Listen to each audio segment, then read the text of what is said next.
La chronique bourse, la quotidienne Zone Bourse, Anthony Bondin.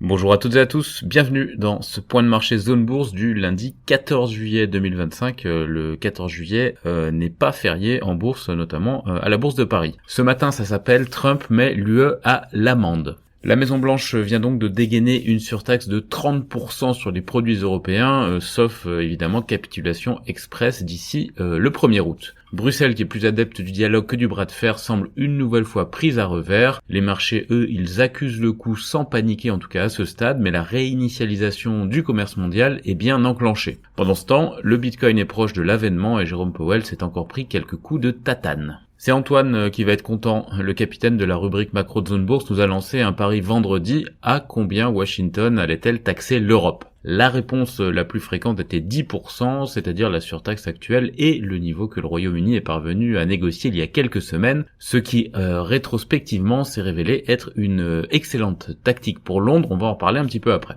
Le meilleur pronostic, eh bien, il est venu du bureau situé en face du mien. Laurent a levé la tête de ses graphiques, de ses chandeliers japonais et autres épaule-tête-épaule pour lancer un 25%. Eh bien, finalement, ce sera 30%, a annoncé Donald Trump samedi à la mi-journée, sauf si Bruxelles courbe les Chines d'ici le 1er août. 30% d'ailleurs aussi pour le Mexique au passage. Jusqu'à samedi, les deux partenaires commerciaux étaient passés à travers la distribution de mauvais points de la Maison-Blanche et on imaginait à tort que l'Europe avait retrouvé du crédit auprès de l'administration Trump et que le Mexique avait été oublié après le changement de patronyme du Golfe du Mexique en Golfe d'Amérique. Mais bon, la stratégie guimauve de l'UE vient de lui éclater à la figure. Ursula von der Leyen a toujours l'espoir d'obtenir une ristourne, mais Bruxelles n'a, semble-t-il, jamais vraiment songé à engager le bras de fer. Pour donner un peu l'ambiance, j'emprunte la citation d'un diplomate proche du dossier cité sous couvert d'anonymat par le grand continent. On était tout proche d'un accord à la britannique à 10% et là, on va encore céder un peu et conclure triomphalement qu'on a évité les 30%.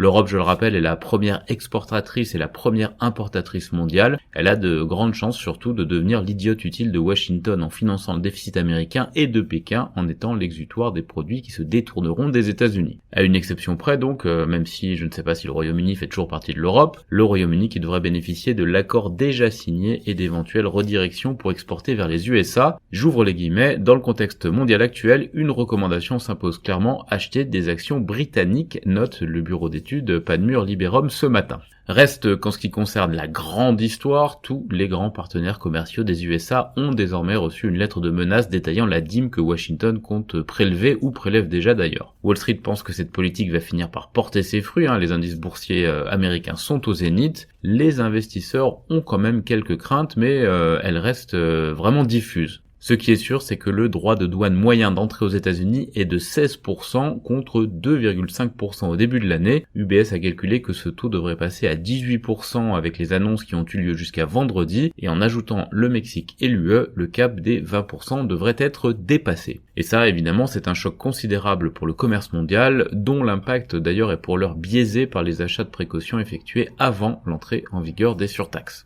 Les marchés financiers, qui avaient donc un peu tiqué vendredi avec la première salve de promesses de relèvement de droits de douane, se crispent quand même ce matin. Les indicateurs avancés de Wall Street baissent et le rendement du 10 ans US progresse pendant que le dollar monte. On est quand même assez loin des séances de panique des mois de février, mars ou avril dernier, mais ce flegme pose évidemment question compte tenu de la réinitialisation que cela induit pour l'économie mondiale. Allez, on passe aux infos à connaître pour bien démarrer la semaine. Donald Trump a maintenu la pression sur le patron de la Fed, Jérôme Powell, en déclarant espérer sa démission une fois de plus. Il se murmure même à Washington que des fidèles du président américain cherchent à monter un dossier de destitution de Powell. En Chine, les chiffres d'import-export du mois de juin ont dépassé les attentes, ils ont été publiés tôt ce matin. Donald Trump bis a annoncé l'envoi de batteries solaires patriotes à l'Ukraine et pourrait annoncer aujourd'hui d'autres équipements et des sanctions contre la Russie. C'est la Crypto Week aux États-Unis, semaine durant laquelle le Congrès pourrait adopter un train de texte qui ancrerait l'industrie crypto dans le paysage financier. Le Bitcoin, lui, il ne s'y trompe pas, il vient de passer le cap symbolique des 120 000 $.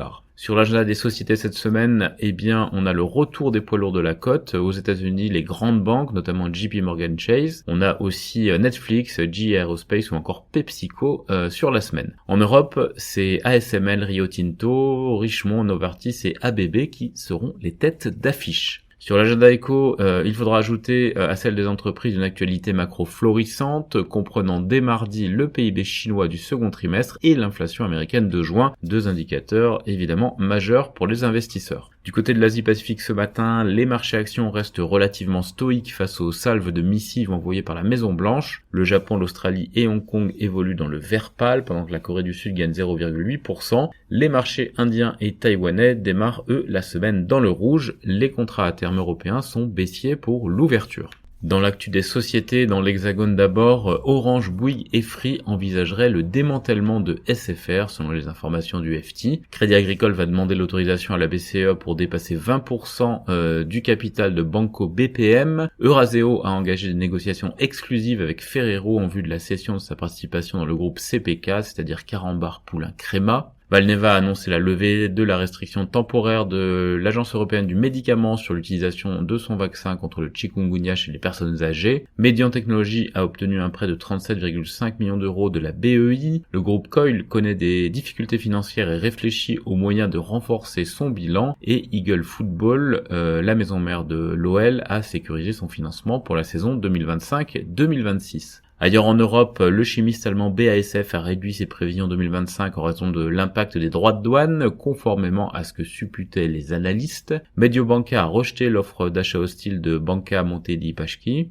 BPER Banca réussit pour sa part son OPA sur la Banca Popolare di Sondrio en récupérant 58,4% du capital. ThyssenKrupp et le syndicat IG Metall ont conclu un accord prévoyant une réduction du temps de travail, une baisse des primes et la fermeture de certains sites dans le cadre d'un plan visant à restructurer le sidérurgiste allemand. Novartis a échoué dans sa tentative d'empêcher la commercialisation du générique Entresto aux États-Unis jusqu'en 2026. Lloyds Banking Group va racheter la société de portefeuille numérique Curve et Fitch a relevé la note crédit long terme de Relix de BBB+ à A-. En Amérique du Nord, Kraft Heinz étudierait la possibilité d'une scission d'une grande partie de son activité alimentaire comprenant de nombreux produits Kraft. Ça, c'est une information de Reuters. Les actionnaires de Walgreens Boots Alliance pour leur part approuvent la transaction avec Sycamore Partners. Le PDG de Nvidia doit tenir une conférence de presse à Pékin le 16 juillet. Apple aurait proposé au moins 150 millions de dollars par an pour la diffusion des droits en streaming de la Formule 1 selon Business Insider. Le Superman de Warner Bros dégage 217 millions de dollars de revenus depuis sa sortie et la Chine valide l'opération entre Ansys et Synopsys sous condition. Ailleurs dans le monde, BHP va explorer l'électrification de ses activités minières avec CATL et BYD et Chery vont devoir rembourser aux autorités chinoises l'équivalent de 69 millions d'euros de subventions indues sur les véhicules électriques. C'est terminé pour ce premier point de marché de la semaine, je vous souhaite à toutes et à tous une excellente journée.